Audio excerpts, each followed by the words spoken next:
investigation. It's important to get the details of what transpired there. It's important to do that in a deliberate sort of fashion to the extent that's possible. But none of this would have happened unless Russia had not supported separatism in eastern Ukraine and continued to support it. So it's important to keep that, I think, at the front of our minds. Well, the question then becomes, if it is established that it was the rebels, again, the rebels deny that, and right now we are going with unnamed officials talking about American intelligence, Samantha Power talking about American intelligence, and Ukrainian officials talking about Ukrainian intelligence. If that is the case, though, I mean, why will this change anything for how Russia reacts? It's striking to me that they have basically been saying all along fairly preposterous things about the rebels. I remember when the soldiers showed up in Crimea with no flags on their uniform, and Russia said, well, we don't know. They don't have Russian flags. I mean, they don't seem to care that much, frankly, about the credibility of their statements. Right, and I think that's not only fair, it's very accurate. I think it is part of a broader strategy by Russia to exploit vulnerabilities in Western security strategies and defense policies. We're just not good at asymmetric strategies. We haven't been good at it in Iraq and Afghanistan. I think the Russian Federation has spent a lot of time looking at those vulnerabilities. They've been exploiting them really very well in Crimea and here in eastern Ukraine. And they've made it easy for the West to not call it a war because a war requires to actually do something, when in all reality it has been a war. It's an armed conflict. There never should have been airliners flying over that part of the country, but because everyone pretends or declines to call it a war, that's what's transpired. So I think it's important to see that strategy over time. There is a deliberate lack of interest in credibility from the Russian government. I think the question is, what is the response from the West? You know, there's been a lot of commentary suggesting that Vladimir Putin is outmaneuvering the West, that he's outmaneuvering the EU, he's outmaneuvering Barack Obama in the way that he was able to acquire Crimea in sort of supporting the rebels. But it also strikes me that this is bad for Vladimir Putin. I mean, what's happened here doesn't make his objectives more achievable today than they were at the beginning of the week.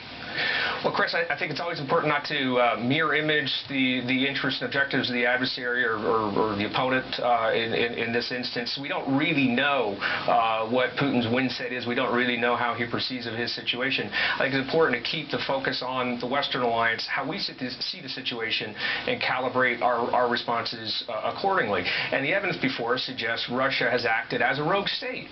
They've acted wildly irresponsibly. It doesn't mean we have to take any immediate action, but I think it's important when you hear comments like you've heard from Senator McCain today.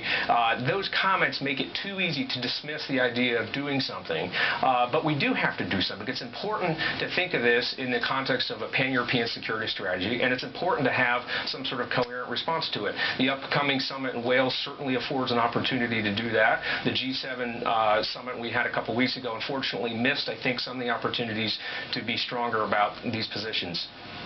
Joe Penning, thank you so much. Appreciate it. Thank you. 3 children from one family, Mo, Otis and Evie Maslin, were travelling back to Perth with their grandfather, while their parents stayed on in Amsterdam for a few more days. Marie and Albert Risk were the second members of their family to die in Malaysian Airways disasters. 2 relatives were on MH370, the flight that disappeared. Today we got our first real glimpse of the passengers aboard Malaysia Airlines Flight 17 as the dead are being named and mourned. Malaysia Airlines has identified 11 countries that lost citizens in yesterday's tragedy, but by far the country that lost the most people was the Netherlands. More than half of the people on board the flight were Dutch.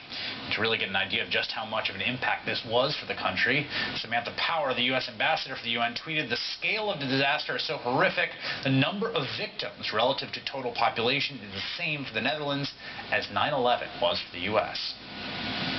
Outside a florist in the tulip-growing west of Holland, the flowers pave the road. Here they're mourning the shop's owner and her partner, who left a note saying they'll be back from holiday soon. And another chilling goodbye message. On his Facebook page, as he boarded his flight yesterday, he posted a picture and wrote, "In case it disappears, the plane looks like this." More haunting images were posted by a student from Amsterdam. "I'm feeling a bit nervous," he wrote, as passengers stowed their luggage. 2 hours later, they'd be dead. Condolences poured into the Dutch victims in Ukraine today, where people were laying flowers outside the Dutch embassy. And according to NBC News, at least 6 people on board the plane were heading to an international AIDS conference in Australia, including Joop Langa, former president of the International AIDS Society and widely recognized as a giant in the field of AIDS HIV research.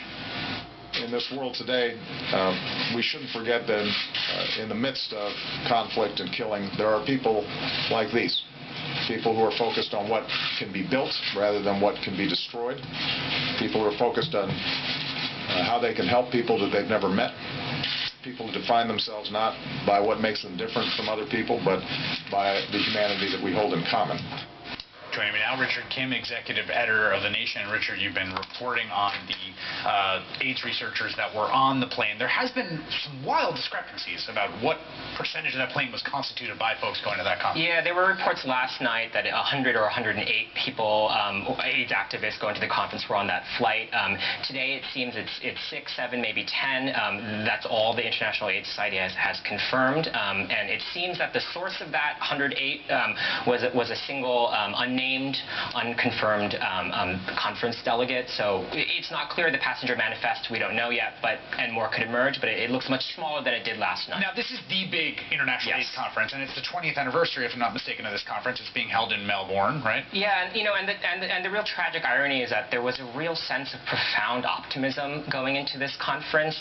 There was the belief that between the development of pre-exposure prophylaxis as prevention and the increased availability of antiretrovirals as treatment, that you could really end the epidemic in a generation. That in terms of the medical tools, we had all we needed to end the epidemic. What we lacked was the political will, the human resources, and that struggle to get the political will and the human resources, that was Dr. Lange's entire life. He was not just a brilliant researcher and scientist. This is the Dutch researcher who had been president of the International AIDS Society who perished on this flight, and it is confirmed he was on flight. Yeah, tell me about this. Yeah, so my friend Peter Staley, the great AIDS activist who I think you had on your show, he calls Dr. Lange the sort of Pied Piper of treatment as prevention, and that's the idea that if you get a community and you test them fairly rigorously in a voluntary manner, and then you have universal access to treatment, you can lower the viral loads not just in people but in that community to almost zero, and you could really end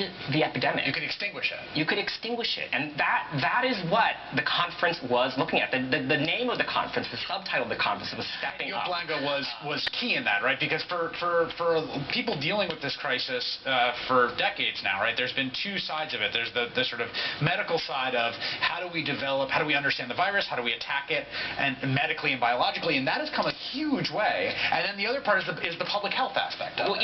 And this is the great thing about Dr. Lange. He was both, right? So he was an incredible HIV researcher. He was one of the people who pioneered the triple dose cocktail that cut mortality rates. That was the big breakthrough in treatment. Yeah, but from the beginning, he had married that to a profound sense of social justice.